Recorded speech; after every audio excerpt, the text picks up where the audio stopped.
This is the Lone Crater YouTube. We hope this video helps.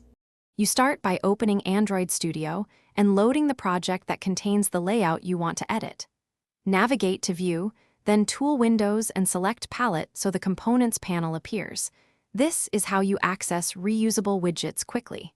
Make sure a layout XML is open in the Layout Editor because the palette only attaches when a layout is active. Once done, you'll see categories like Widgets and Containers. This immediate access speeds up UI assembly and prevents guesswork. Next, you drag components from the palette into the design view to build your UI, and you observe real-time constraints and previews. If you want a repeated set of items, right-click a component in the palette to add it to favorites or register a custom component, which saves time later.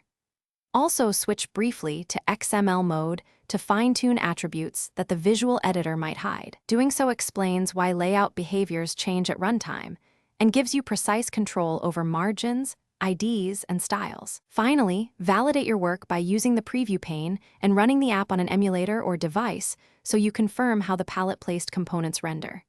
If the palette or layout editor acts up, sync the project, then file invalidate caches and restart. This resolves indexing issues that hide components. Make sure styles and themes are consistent across modules to avoid visual mismatches. If problems persist, check the IDE log to locate the specific error and address it directly. Thanks for watching. Consider subscribing if we helped you.